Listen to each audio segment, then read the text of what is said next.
Hi, everyone. It's Pat here, and it is July already. And I'm so excited because I did want to share a few insights with you based on some conversations that I've had with some people lately, some colleagues and some business friends.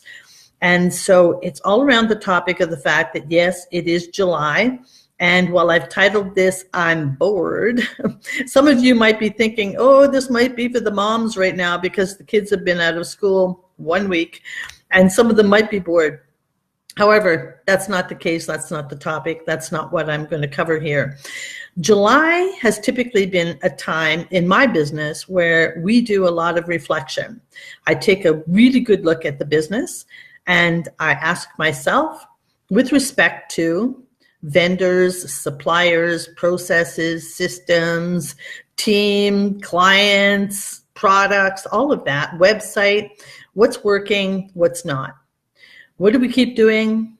What do we stop doing? What do we start doing?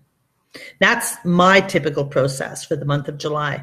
Now, in the course of conversations lately, and also in July, I make an effort to reach out to a lot of my colleagues, my friends, and talk to them about what's going on in their world. And a common theme that has come out of it this week, which I found very interesting right up till the last hour, was that expression, that statement that I'm bored. Many of you, many of us have been doing our business the last 5 years, 6 years, 7 years, 8 years, 10 years in the same way. And so, of course, you're bored. Listen, I've hit states of boredom too. And so I wanted to talk about that because when you're doing the same thing over and over, you're going to get the same results. And for those of you who are feeling bored with any aspect of your business, for something to change, something's got to change. And that's what I want to talk about. Because what people say to me is, first of all, how do I recognize that I'm bored? Well, first of all, the fire's gone out of your belly. Secondly, you're finding it harder and harder to jump out of bed in the morning and get to your office, wherever that office might be.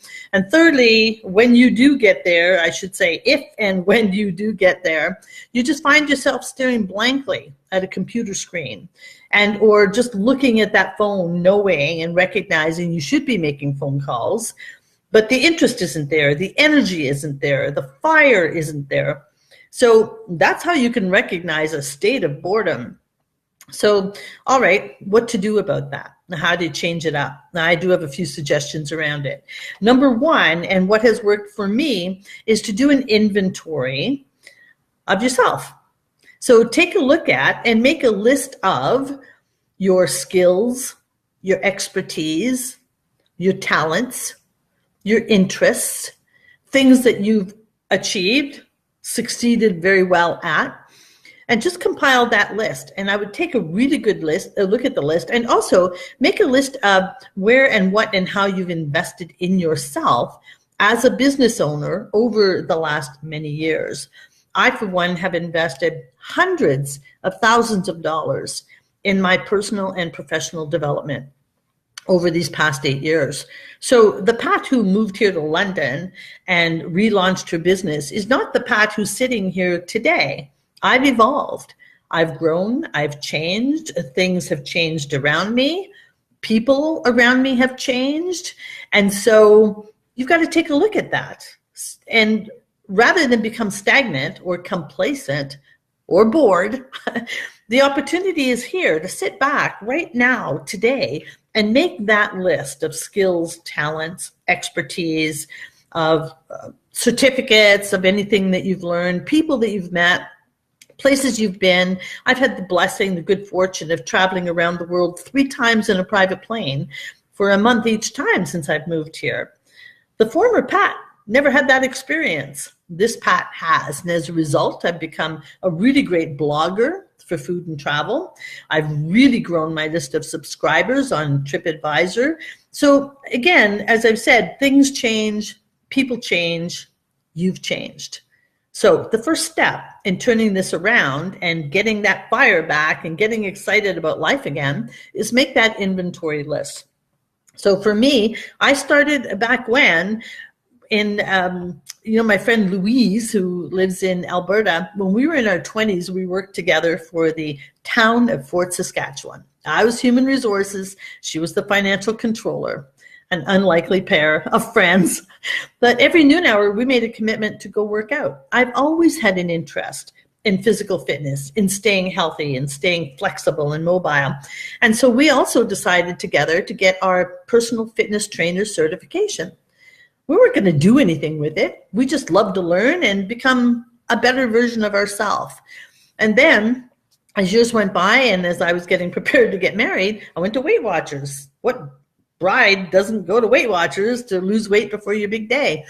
So I went to Weight Watchers, and then over the course of time, I actually was employed by Weight Watchers for a period of 8 years. A lot of people don't know that about me. 3 years full-time, doing marketing, professional speaking, recruiting, all of that, and 5 years part-time as a group leader, and very much a part of the Weight Watchers team. So again, I've always had an interest in health, nutrition, and wellness. It's just inherent in who I am. And so as I started to make that list myself, to think about who am I as a whole? What do I bring to the party? What do I bring to this world? What more can I offer in that capacity that brings me joy and satisfaction, and where I can integrate it into my business? So that's number one, take your inventory. Number two, assess from that inventory what you can incorporate into your current business. What is in alignment with who you are now, with your core values, with your business? And that's a key part of it. So the other part of it is, based on that, what piece of that is the market prepared to pay for? Like, what need is there out there? So what will they pay for, and who will pay for it? That's a big piece of doing business. You're in business to make money and to make a profit. So take a look first, do the inventory. Secondly, what piece of the inventory can you integrate into your current business that is in alignment, that will also bring you joy and satisfaction? I look at this chapter of my life. I'm going to be 67 next month. I have no plans of stopping or quitting or slowing down.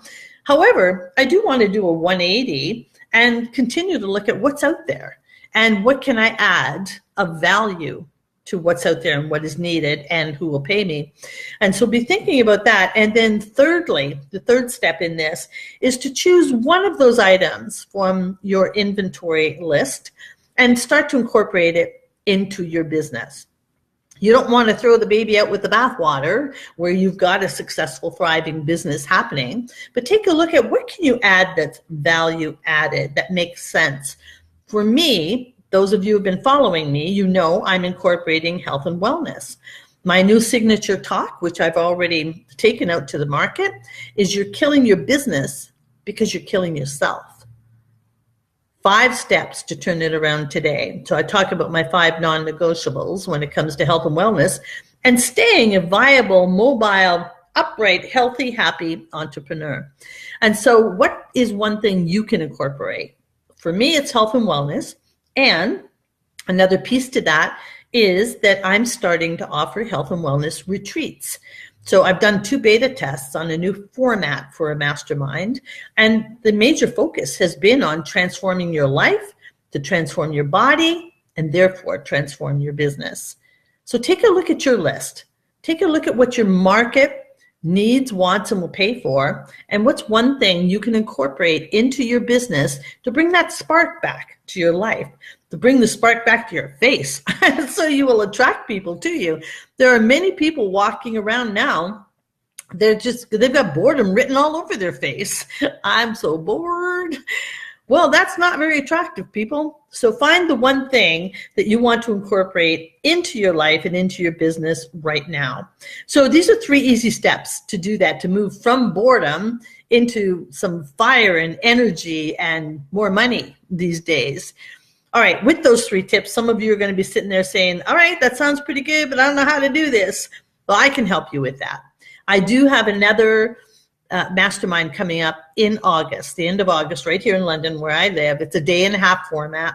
Some people on this feed have already had exposure to that. And there are great testimonials and great feedback from it, great results coming out of it. So for those of you who are interested, that you've gone through step 1, step 2, and step 3 that I just shared, and you want to go the next step with me behind closed doors in this by invitation, if you will, mastermind, because I pre-screen people, then go to higherpat.com/COI. That stands for Circle of Influence. higherpat.com/COI to get the information for the health and wellness type retreat here with me in London, end of August at the beautiful Idlewild Inn. And I will walk you through the steps of how to take these 3 steps and more to bring that fire back in your belly and to energize yourself so that you too will attract that type of energy and clients to you and to your business. And that's it. It's a simple 1, 2, 3 step, and then a follow-up to take action and make it reality for you. Would love to help. All right, that's it for today. Take a look. I'll post the link here for you. Talk to you next time.